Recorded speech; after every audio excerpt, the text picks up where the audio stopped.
Oi, pessoal! Eu sou a Natália e este é o canal Leitura por Amor. Hoje nós vamos ler e comentar uma redação do Enem 2017.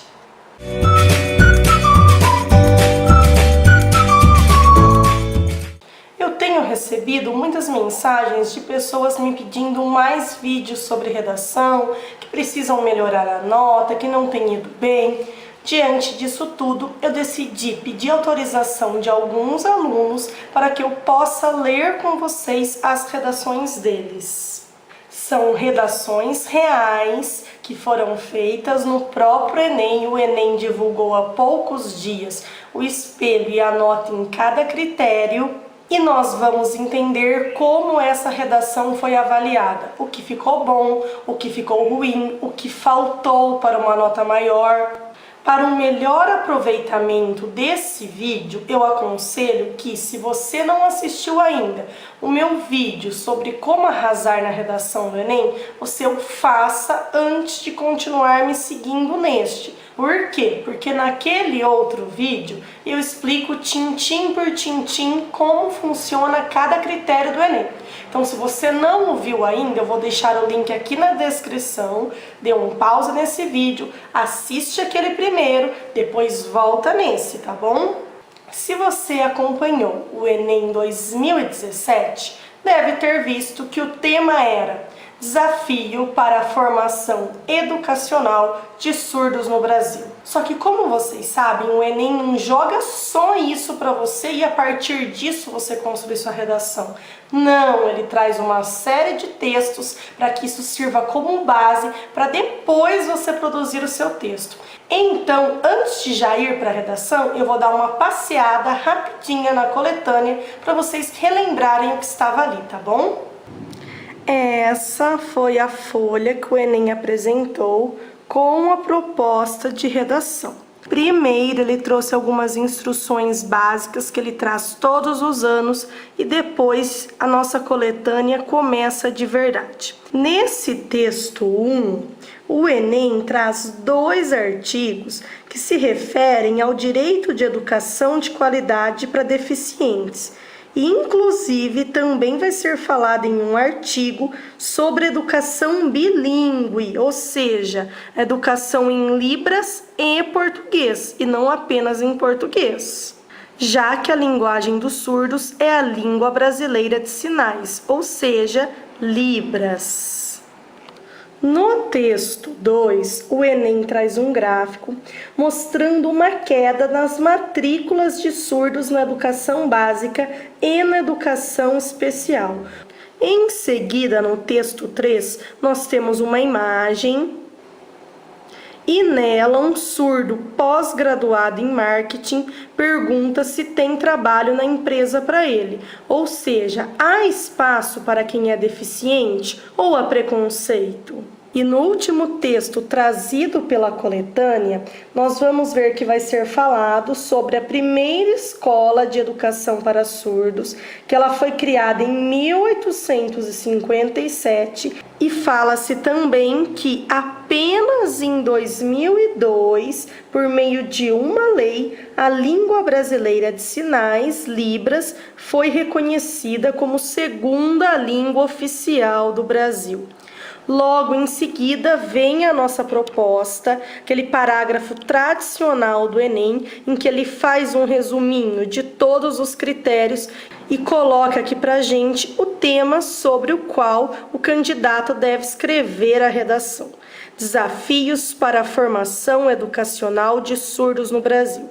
Agora sim, depois de termos tomado consciência do que havia na coletânea, é que nós vamos fazer a leitura de um texto. Por que isso, gente? Porque o que está aqui não deve ser ignorado. O que está aqui deve ser utilizado pelo candidato. Ele deve mostrar que é um bom leitor. Nath, tenho que usar tudo que está aqui? É claro que não. Você vai usar uma coisa ou outra que se encaixe dentro do seu texto. E nunca copiando, sempre trazendo a ideia.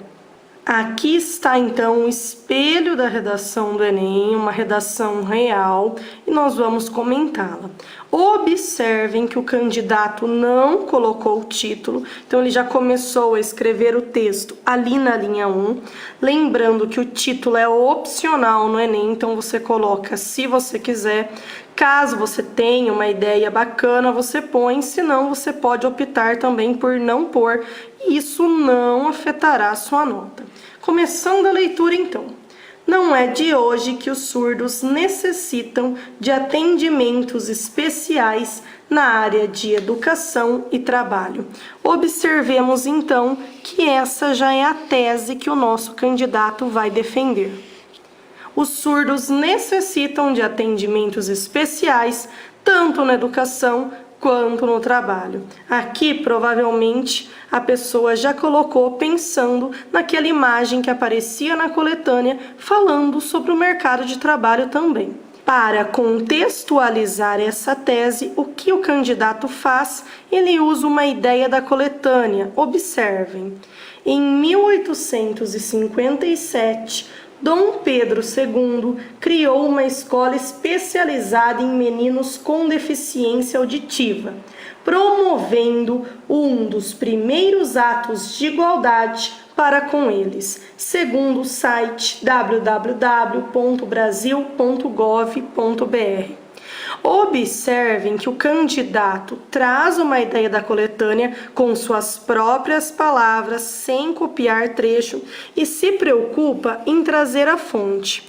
Eu sempre aconselho meus alunos a trazerem a fonte. Por quê? Porque é claro que aquela ideia não é sua. Quem está corrigindo a redação sabe que aquilo estava na coletânea, sabe a coletânea decora e salteado. Então, quando você traz a fonte, isso dá até credibilidade para o seu texto, porque você está mostrando da onde você retirou aquilo, não foi do além, não foi da sua cabeça. Isso mostra o quanto é importante levar em consideração o que foi dado para vocês. Em seguida, nós temos um conectivo, apesar disso, que vai mostrar uma ideia de oposição. Então, apesar de Dom Pedro II ter criado uma escola especializada em 1857, persistem os inúmeros preconceitos e desigualdades que dificultam a boa formação acadêmica destes. Aqui encontramos então um reforço da tese. Os surdos precisam de atendimentos especiais na educação e no trabalho. Em 1857, Dom Pedro criou uma escola. Mesmo assim, a desigualdade e as dificuldades continuam. Vamos para o segundo parágrafo. Observem que, novamente, o candidato começa com apesar. Isso é negativo porque ele já usou um apesar aqui em cima. Poderia ter usado um sinônimo para mostrar domínio de vocabulário. Apesar da proteção executada por leis que os defendam, ainda não há meios de punição para atos desrespeitosos e violentos. Então, fala-se sobre leis, a coletânea apresentou leis, só que eu acho que ou traz de verdade ou nem menciona, porque aqui fala leis, mas não especifica quais são. Isso pode ser negativo. Então, poderia ter trazido o número da lei, falado um pouquinho sobre elas, só que também não dá para fazer um texto só com coletânea. Então, você tem que decidir o que você vai trazer e o que você traz, explorar bem exploradinho. Então, continuando, apesar da proteção executada por leis que os defendam, ainda não há meios de punição para atos desrespeitosos e violentos. Tem lei falando dos direitos para os surdos, mas não há lei, não há punição para quem os desrespeita. Outro tópico disso, isso também está estranho. Pode ser observado no gráfico do INEP, que mostra diminuição gradativa do número de matrículas feitas em escolas por surdos entre 2012 e 2016. Aqui é super legal. Por quê? Porque o candidato fez uso do gráfico. Gente, quando você traz as informações do gráfico, o que você mostra? Que além de um leitor de palavras, você é um leitor de gráficos. Olha como isso vai impressionar o seu corretor. Terceiro parágrafo, tudo isso, ou seja, tudo que foi dito anteriormente, observem que há preocupação de fazer um link entre os parágrafos. E como o texto é um só, tudo deve estar linkado, tudo deve estar vinculado. Então, tudo isso retoma o que foi dito anteriormente. Tudo isso comprova as dificuldades que inúmeros deficientes enfrentam ao longo da vida. Um exemplo disto pode ser notado no filme Motoqueiros Selvagens. Gente, aqui está aparecendo o conhecimento de mundo, ou seja, a sua capacidade de relacionar o tema com as informações do seu dia a dia, as informações das diferentes áreas do conhecimento. A primeira coisa que o candidato traz aqui é um filme e vai explicar, claro. Quando o irmão gêmeo do policial, por várias vezes, confunde o que os outros dizem e, sem ajuda, acaba se atrapalhando em alguns momentos, pois é surdo do ouvido direito. Com esse filme, o candidato consegue mostrar uma dificuldade comum para os surdos. Está trazendo um exemplo concreto, um exemplo que não tem como você questionar. Mostra realmente conhecimento de mundo. Muito importante isso, gente. Você ser capaz de mostrar seu conhecimento de mundo. Então, observem que ele traz a coletânea, mas ele faz questão de mostrar o conhecimento de mundo dele. E no parágrafo seguinte, olha, ele usa um conectivo. Além disso, porque ele vai trazer mais uma informação, e é mais uma informação que mostra o conhecimento de mundo dele. Além disso, há uma fábula de Esopo. Observemos que Esopo foi escrito com letra minúscula aqui, a letra maiúscula, quando é nome próprio, tem que aparecer, se não aparece é um erro grave no Enem. Aqui, então, houve essa falta de letra maiúscula. Então, além disso, há uma fábula de Esopo que narra a superação de um sapo ao conseguir escalar uma pedra grande. O animal que tem problemas auditivos sente-se incentivado pela euforia dos bichos da floresta e passa por seu obstáculo, mas mal sabia que eles estavam zombando dele. Aqui, se eu não estiver enganada, essa fábula não é do Esopo, é do Monteiro Lobato. Mas, de qualquer forma, o candidato não perdeu ponto por causa disso. Pois no critério de mostrar seu conhecimento de mundo, a sua capacidade de vincular o tema com as várias áreas de conhecimento, ele tirou nota máxima. Se eu não me engano, então não é Esopo, é Monteiro Lobato, mas não houve punição, porque ele foi simplesmente capaz de encontrar um exemplo em que um deficiente se superou e foi capaz de fazer muitas coisas, que é realmente a realidade. A pessoa com deficiência é capaz de tudo, só que ela tem que ter as possibilidades para isso. E é isso que estava faltando, principalmente na educação, e o Enem jogou então esse tema pra gente. Chegamos finalmente na solução. Temos aqui um conectivo. Um sendo assim, poderia ser um portanto, um logo, um desse modo.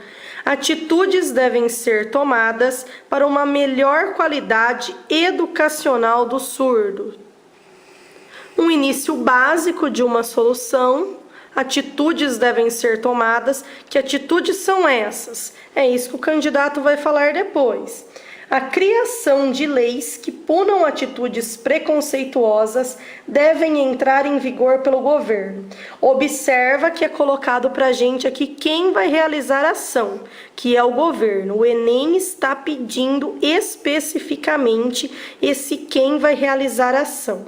No caso aqui é um governo que deve criar leis punindo atitudes preconceituosas. Lembrando que lá em cima o candidato falou sobre isso, que há leis, mas não há leis que punam atos desrespeitosos. Então a solução está vinculada com o que foi dito anteriormente. Além da distribuição de aulas gratuitas de Libras, aqui faltou um Szinho, para a existência de igualdade comunicativa no Brasil e incentivos e, não acompanhações, mas acompanhamentos, observamos aqui um errinho, que promovam a valorização dos estudos e do conhecimento implementados nos deficientes que compõem, não compõem, a nação. Verificamos então que o candidato colocou quem vai realizar a ação, como ela pode ser colocada em prática, o objetivo dela, porém faltou um certo detalhamento. Talvez ela pudesse ter ficado de um lado só e explorado melhor esse lado. Por exemplo, como seriam essas aulas gratuitas de Libras, onde elas ocorreriam, como elas poderiam ser colocadas em prática, etc. Faltou um detalhamento. Bom, quais foram então as notas dessa redação? No primeiro critério, que é o critério dos erros de português, o candidato teve 160, perdeu um pouquinho aí por alguns desvios. No segundo critério, o conhecimento de mundo, o uso da coletânea, nota máxima, 200 pontos. No terceiro critério, nós notamos sim um probleminha aqui, o ali de coesão, bem pouquinho, 180, quase nota máxima, tá ótimo. No quarto critério, 160 e no quinto critério, a solução 160. Observem que com uma redação simples, o candidato não teve nenhuma nota abaixo de 160. Gente, isso é muito importante.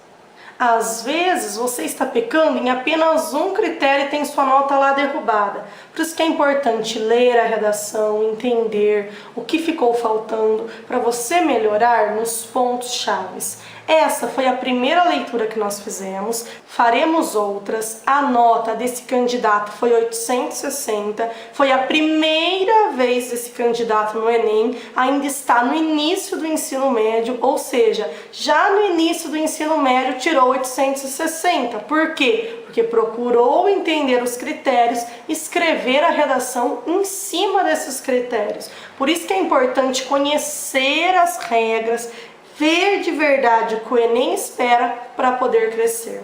Então é isso. Se inscrevam no nosso canal para não perderem nenhuma dica, nenhuma correção, nenhum livro de vestibular. Espero que tenham gostado. Até a próxima, pessoal. Tchau!